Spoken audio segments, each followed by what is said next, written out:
In the heart of McKeesport, Pennsylvania, at the corner of Fifth Avenue and Walnut Street, stands a building to the city's once towering ambitions. This is the People's Building, an 8-story Beaux-Arts skyscraper that rose at the dawn of the 20th century to symbolize prosperity, stability, and civic pride. For more than a century, it has watched over the city that boomed on strength of steel and then staggered through collapse and reinvention. Today, the building is more than brick and marble. It is a witness to fortunes made and lost, to civic triumphs and political failures, and to the stubborn hope that refuses to leave McKeesport behind. This is the story, one that stretches from the golden age of American industry to the uncertain present. At the turn of the 20th century, McKeesport was a furnace of industry. The Monongahela River carried barges of coal and steel. The National Tube Works, then part of U.S. Steel, employed thousands. Population swelled. Wealth flowed. And with prosperity came the need for a banking house as ambitions of the city itself. The People's Union Bank and Trust Company answered the call. In 1906, it commissioned a new headquarters, 8 stories of classical grandeur, clad in limestone and granite.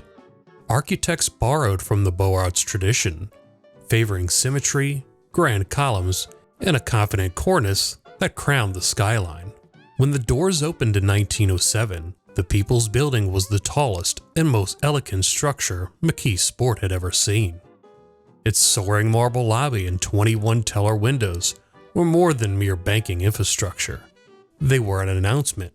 McKeesport had arrived.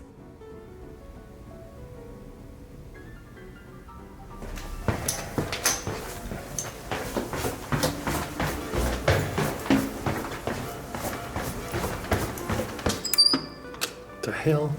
Vault ventilator manufactured under one or more of the following patents.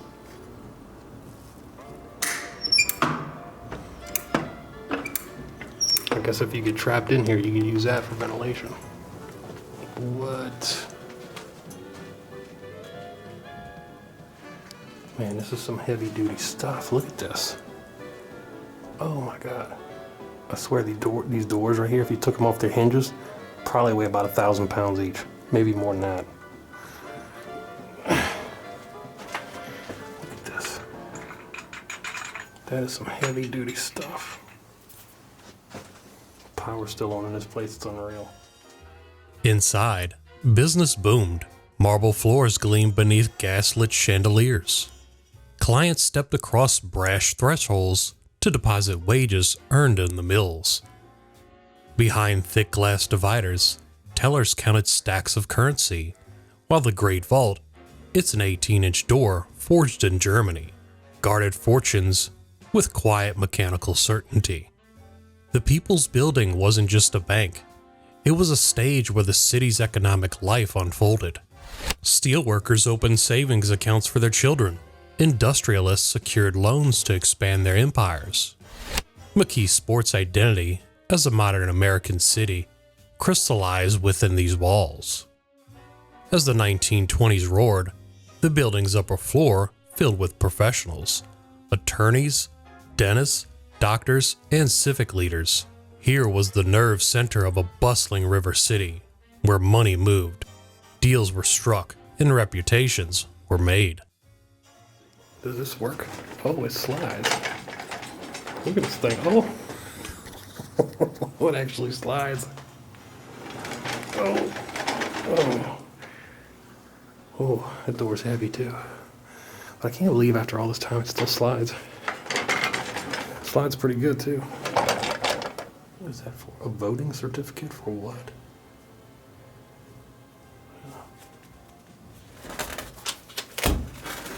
What is that? Whatever it is, it's really heavy. After loading, crank 6 turns. Before unloading, crank 10 turns. I don't know what this is. Recordac. I have no idea. 500 film unit, model CS-24. Around the 1930s and 1960s, the Great Depression tested every bank in America. McKeesport felt that strain, but the People's Union Bank survived, adapting through mergers and cautious lending. By mid-century, as the wartime economy revived the mills, the building's role began to shift. City government saw opportunity. Council chambers, municipal offices, and civic agencies took root in the upper stories. The People's Building, once purely a temple of finance, became a hybrid, part bank, part city hall. This is what shaped McKeesport's future.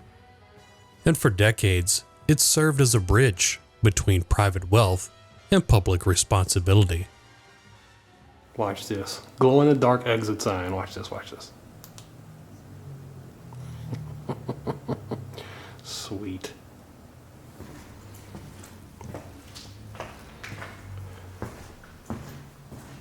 What is this?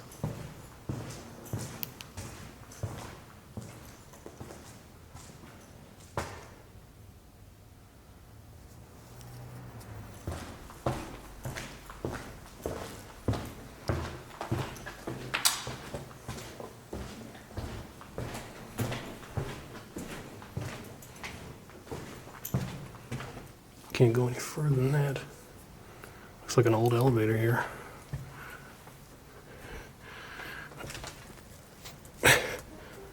Doesn't open. Throughout the 1970s and 1990s, the story of McKeesport began to darken. The steel industry, once the city's lifeblood, shrank under global competition. Jobs disappeared, families moved away, and downtown commerce weathered. The People's Building, though still stately, could not escape the city's fortunes. Successor banks changed names and owners, eventually Integra Bank, occupied the ground floor. But maintenance costs soared and attendance thinned. In 1993, Integra closed the branch, citing structural and financial concerns. The departure was more than just a business decision. It was a symbolic retreat, a quiet acknowledgement that McKeesport Golden Age had ended. Vacant offices gathered dust, elevators grew unreliable, yet the marble floors and brass fixtures endured. Silent and dignified, like an aging grand hotel whose guests no longer came. A whole kitchen.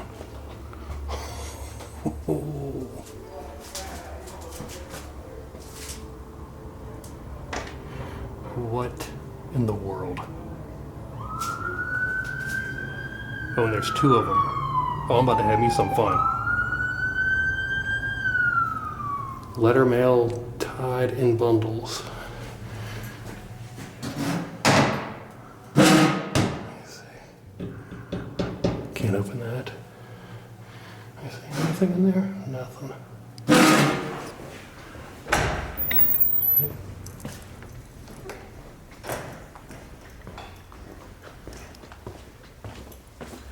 What is down here?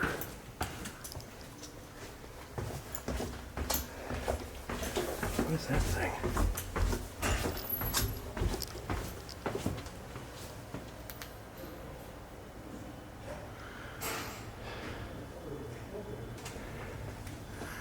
What is going on in here?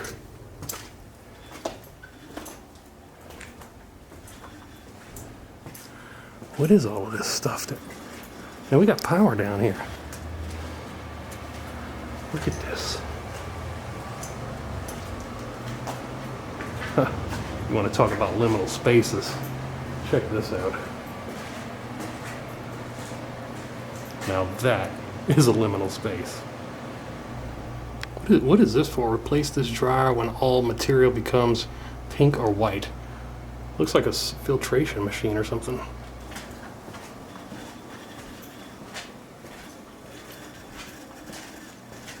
Oh, wait a minute. Look at this. You got blueprints to the city underneath this place. What in the world? Look, and they got all the streets listed right here. All the streets are listed. Oh man, look at this.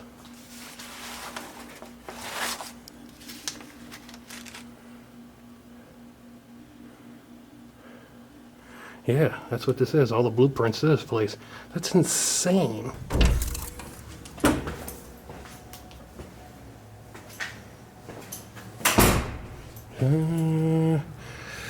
I don't know if I should open this.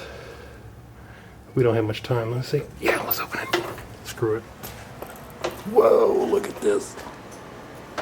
The boiler room to the building. Jackpot. Wow, look at this. This is insane. Power is still running.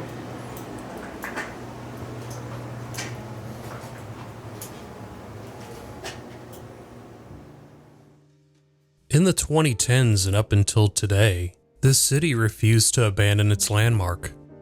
In 1996, McKeesport purchased the building, renaming it simply the People's Building. Officials hope to transform it into a business incubator, a place where small enterprises could spark a downtown comeback. For a time, the experiment breathed new life into the old structure. The city's treasurer's office occupied a suite. Social service agencies rented the space. Entrepreneurs tested their ideas beyond those century-old marble walls. But funding was scarce, and the broader economy fragile. One by one, tenants left. The grand vision faded. Developers came and went, some dreaming of luxury condos, others mixed-use offices. A few plans advanced to drawings and public meetings. None survived financing hurdles or shifting markets. The People's Building stood patient, its windows reflecting a city that struggled to redefine itself. Through the 2010s up until today, in 2019, the property returned to private hands. Local entrepreneur Jonathan Stark acquired it for $1, less a bargain than a challenge. His goal, to stabilize the structure and prepare it for new life. Today, the People's Building remains a paradox. Its bones are strong, granite cladding, marble floors, the legendary German vault door, still gleaming with brass and nickel. Yet time has left its mark. For urban explorers, it is a time capsule, each room a vignette of McKeesport's century-long arc, from a booming town to Rust Belt survivor. For the community, it's a question mark. Can the city's past become a foundation for its future? As you stand in the lobby, sunlight filtering through the dusty glass, you can almost hear the echoes, steel workers cashing paychecks, council members arguing policy, the steady tick of prosperity and decline. The People's Building endures, neither museum piece nor ruin, but a living reminder that cities like people carry their histories within their walls. The story of the People's Building is the story of McKeesport itself. Ambition forged in steel, battered by economic forces, yet never fully extinguished. It's a story of industrial rise and fall, and a testament to resilience. As the city searches for a new identity in the 21st century, this building waits to serve whatever chapter comes next. And if you want to be a part of the story, consider supporting the channel via custom donation on PayPal or become a channel member. You'll help make the next Explore possible and get your name featured in the credits where it belongs. Links in the description box below. This is RangerRickTV. Thanks for watching. Signing off.